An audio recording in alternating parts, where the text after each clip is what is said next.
Cette vidéo comporte tous les commentaires d'études sur les versets disponibles dans la Bible d'études Esprit et Vie, dans l'Épître de Paul aux Romains chapitre 3. Verset 9.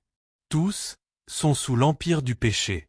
Au chapitre 1 et 2, Paul a montré que tous, gentils comme juifs, vivent sous l'esclavage du péché. Dans Romains 3 versets 9 à 18, il en donne les raisons et enseigne que tous les hommes possèdent une nature pécheresse qui les entraîne vers le péché et le mal, voir note suivante. En conséquence, tous sont coupables et demeurent sous la condamnation de Dieu, verset 23. La réponse de Dieu à cette situation tragique consiste à offrir le pardon, l'aide, la grâce, la justice et le salut à tous, par la rédemption qui est en Christ Jésus, versets 21 à 26. Versets 10 à 18. Il n'y a point de juste. Ces versets dépeignent une juste connaissance de la nature humaine. Dans leur état naturel, tous les hommes sont pécheurs. Leur être tout entier est affecté par l'hostilité du péché et a tendance à se conformer au monde, voir l'article intitulé Les chrétiens et leurs relations avec le monde, au diable, voir Matthieu 4 verset 10, note, et à la nature pécheresse, voir l'article intitulé Les œuvres de la chair et le fruit de l'esprit. Tous les hommes sont coupables, parce qu'ils se détournent naturellement de la voie de la piété pour s'engager sur celle de l'égoïsme. Verset 18. La crainte de Dieu n'est pas devant leurs yeux. Pourquoi l'état déplorable dans lequel se trouve l'humanité persiste-t-il? Parce que la crainte de Dieu n'est pas devant leurs yeux. Si les hommes avaient une telle crainte de Dieu, ils auraient recherché la réconciliation et la paix. Par la crainte de l'Éternel, on se détourne du mal, Proverbe 16 verset 6, voire Proverbe 3 verset 7, 8 verset 13, 9 verset 10, voire Acte 5 verset 11, note, voir l'article sur la crainte de l'Éternel. Verset 21. La justice de Dieu. Cette expression désigne l'activité rédemptrice de Dieu dans le domaine du péché de l'homme par laquelle, d'une manière juste, verset 26, il nous place dans une relation juste avec lui-même et nous libère du pouvoir du mal.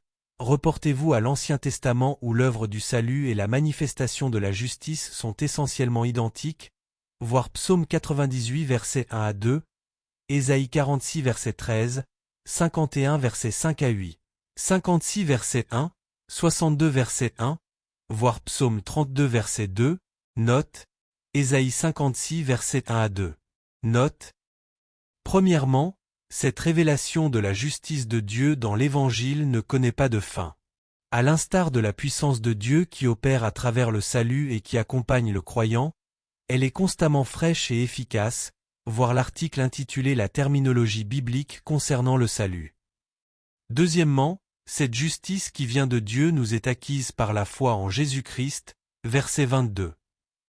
Verset 22. La foi. La foi en Jésus-Christ comme Seigneur et Sauveur est la seule condition que Dieu exige pour le salut. Pour une étude de ce qu'est la foi qui sauve, voir l'article intitulé La foi et la grâce. Verset 24. Gratuitement justifié par sa grâce, par le moyen de la rédemption. Ce verset contient deux des mots les plus couramment utilisés par Paul pour parler du salut, justifié et rédemption. Pour une étude plus détaillée de ces deux concepts, voir l'article intitulé La terminologie biblique concernant le salut. Verset 25. Son sang.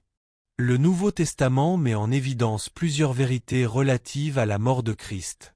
Premièrement, il s'agissait d'un sacrifice, c'est-à-dire d'une offrande de son sang et de sa vie, voir 1 Corinthiens 5 verset 7, Éphésiens 5 verset 2.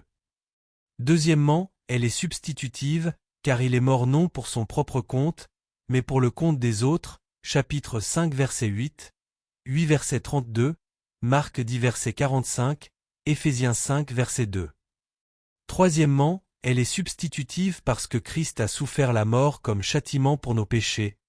Il est notre substitut, chapitre 6 verset 23, voir l'article intitulé Le jour des expiations. Quatrièmement, elle est propitiatoire dans le sens où la mort de Christ pour les pécheurs a satisfait la nature juste de Dieu et son ordre moral, éloignant ainsi sa colère du pécheur repentant.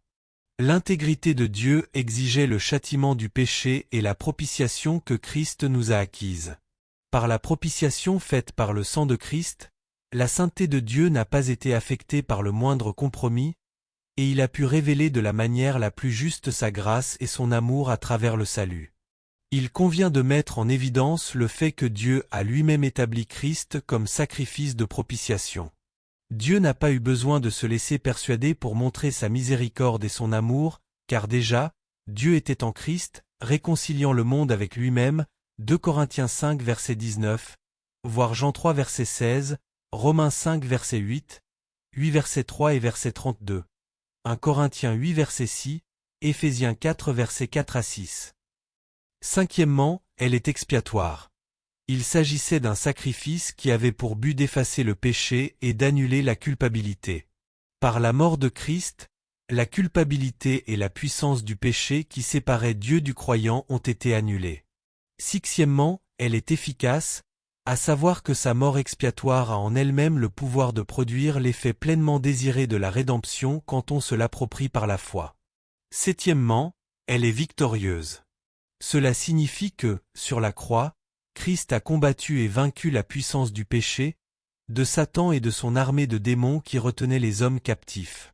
Sa mort est la première victoire sur les ennemis spirituels de Dieu et de l'humanité, chapitre 8 verset 3, Jean 12 verset 31 à 32, Colossiens 2 verset 15. Ainsi, la mort de Dieu est rédemptrice. En offrant sa vie en rançon pour nous, 1 Pierre 1 verset 18 à 19, Jésus nous a libérés de l'emprise des ennemis qui tenaient la race humaine dans l'esclavage, c'est-à-dire du péché, chapitre 6 verset 6, de la mort, 2 Timothée 1 verset 10, 1 Corinthiens 15 verset 54 à 57, et des griffes de Satan, acte 10 verset 38, dès lors, nous sommes libres de servir Dieu, chapitre 6 verset 18. Voir l'article intitulé La terminologie biblique concernant le salut. Toutes les conséquences de la mort sacrificielle de Jésus qui sont énumérées ci-dessus sont valables en principe pour tous les hommes, mais en réalité elles ne le sont que pour ceux qui, par la foi acceptent Jésus-Christ et sa mort pour eux. Verset 31. Nous confirmons la loi. Le salut en Christ ne signifie pas que la loi n'a plus de valeur. En réalité, la justification par la foi confirme la loi, selon son juste dessein et sa fonction. Par la réconciliation avec Dieu et l'œuvre régénératrice du Saint-Esprit, le croyant est en mesure d'honorer et d'obéir à la loi morale de Dieu, voir chapitre 8 versets 2 à 4.